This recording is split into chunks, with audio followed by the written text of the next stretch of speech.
देखिए, मेरे साथ मनीष देवी सिंह शेखावत हैं, जो कि बानसूर से विधायक भी हैं। जी। मैं सर सबसे पहले एक ही सवाल, भजनलाल शर्मा हैं, उनको सीएम बनाया गया। आज भारतीय जनता पार्टी में शीर्ष नेतृत्व में भजनलाल जी ने में विश्वास व्यक्त किया और जिस तरह से कार्यकर्ता और भारतीय जनता पार्टी के सभी विधायकों में उत्साह का संचार हुआ, चाहे मध्य प्रदेश हो, चाहे छत्तीसगढ़ हो और चाहे हमारा राजस्थान हो, एक सामान्य परिवेश से आने वाले भजनलाल जी शर्मा जो पार्टी के वरिष्ठ कार्यकर्ता हैं, सांगानेर विधायक हैं, उनको उनकी पोटेंशियल, उनकी ऊर्जा के हिसाब से कार्य दिया है।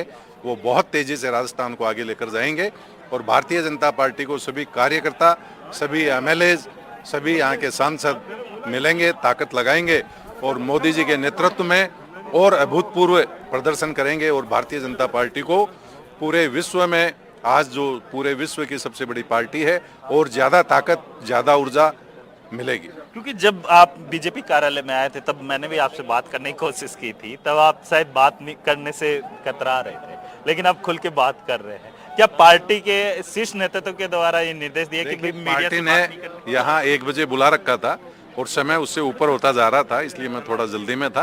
वीरेंद्र आप बनाए रखेगा देवी सिंह शेखावत को। कुछ एक सवाल मेरे भी, मैं उनसे बात करूंगा। दर्शकों को इस वक्त ताजा विजुअल्स दिखा देते हम सीधे राजभवन से, जहां सीपी जोशी और पर्यवेक्षक राजनाथ सिंह ने उनको गुलदस्ते भेंट किए। एक मुलाकात है और निश्चित तौर पर अब सरकार बनाने का दावा पेश किया गया। और भजनलाल शर्मा जो मुख्यमंत्री होंगे, उन्होंने भी गुलदस्ता भेंट कर कलराज मिश्र से मुलाकात की। राज्यपाल से वसुंधरा राजे इस वक्त मौजूद हैं। तमाम बड़े चेहरे, दिग्गज राजस्थान की राजनीति के, और दिल्ली से अरुण सिंह प्रभारी हैं, और जो तावड़े और सरोज पांडे जो बाकी पर्यवेक्षक है, वो भी इस वक्त राजभवन में राज्यपाल कलराज मिश्र के साथ मौजूद हैं। निश्चित तौर पर शिष्टाचार भेंट कही जाएगी। मुख्यमंत्री और डेप्यूटी सीएम के चेहरों का अनाउंस हो चुका है।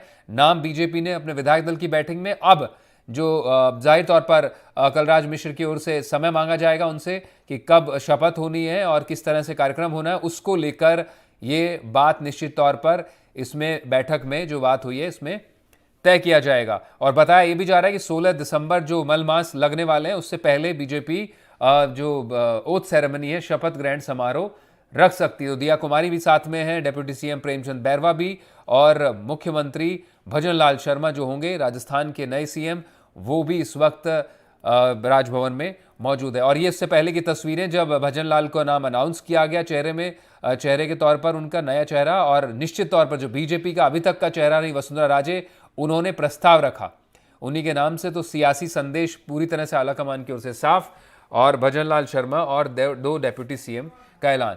तो वीरेंद्र आपके साथ मौजूद है देवी सिंह शेखावत। मैं उनसे जानना चाहूंगा, अगर आप सवाल पूछें कि क्या एक्सपेक्टेड लाइन पर है पूरी तरह से अनाउंसमेंट देवी सिंह जी, जो भजनलाल शर्मा, दिया कुमारी और प्रेमचंद बैरवा, एक तरह से सोशल इंजीनियरिंग, खुद देवी सिंह शेखावत एक राजपूत चेहरा है और उन्हीं की जाति से अब एक डेप्यूटी सीएम दिया कुमारी होंगी, और निश्चित तौर पर देवी सिंह शेखावत की नजदीकियां भी है दिया कुमारी से। वीरेंद्र बिल्कुल बिल्कुल।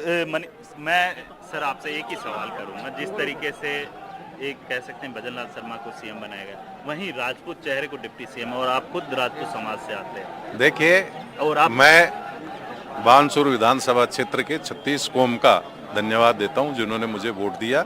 हम जातिवाद में विश्वास नहीं करते हैं। सबका साथ, सबका विकास, सबका प्रयास, ये पार्टी का नारा है, और सभी वर्ग, सभी समाज, सभी जात, सभी का भारतीय जनता पार्टी ध्यान रखती है, चाहे राष्ट्रपति से लगाकर और आप एक आम कार्यकर्ता तक आप देख सकते हैं। लेकिन जिस तरीके से ये भी देखा गया है कि आपकी दिया जी के साथ काफी नजदीकियां भी हैं, कह सकते हैं कि उसका कहीं ना कहीं बानसूर की जनता को इसका फायदा।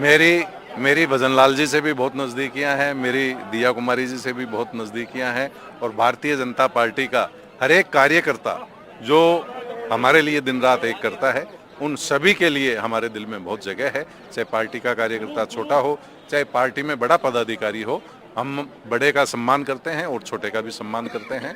ये पार्टी तय करती है कि किसको क्या जिम्मेदारी दी जाए। एक सवाल और, जिस तरीके से भजनलाल शर्मा हैं वो ब्राह्मण समाज से आते हैं, दिया कुमारी हैं वो राजपूत से, और प्रेमचंद जो बैरवा हैं वो SC ST से, तो कहीं ना कहीं बीजेपी ने जातीय समीकरण साधने की कोशिश की है। आगामी लोकसभा में इसका फायदा मिलेगा। भारतीय वातावरण जो है, इसमें चाहे जाति हो, चाहे OBC कैटेगरी हो, चाहे जनरल कैटेगरी हो, चाहे SC हो, चाहे ST हो, भारतीय जनता पार्टी राष्ट्रवाद विचारधारा की पार्टी है और सभी समाज, सभी वर्ग भारतीय जनता पार्टी से इसकी नीति और सिद्धांत के कारण जुड़े हुए हैं और इसमें जो व्यक्ति जिस योग्य होता है उसे उस योग्य पद दिया जाता है।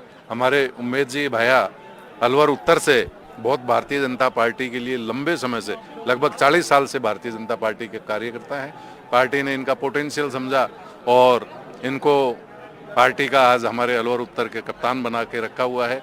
ऐसे ही पार्टी में सभी पदाधिकारी कार्यकर्ता हैं, उनको धीरे धीरे आगे बढ़ाया जाता है। लेकिन राजस्थान को तो कप्तान मिल चुका है भजनलाल शर्मा के रूप में, क्या राजस्थान में कप्तान भजनलाल जी मिले हैं और उससे आम कार्यकर्ता में 36 कौम में बड़ा उत्साह का माहौल है और भारतीय जनता पार्टी बहुत वीरेंद्र। तेजी से आगे बढ़ेगी क्योंकि कार्यकर्ताओं को सम्मान देना ये भारतीय जनता पार्टी की परंपरा है।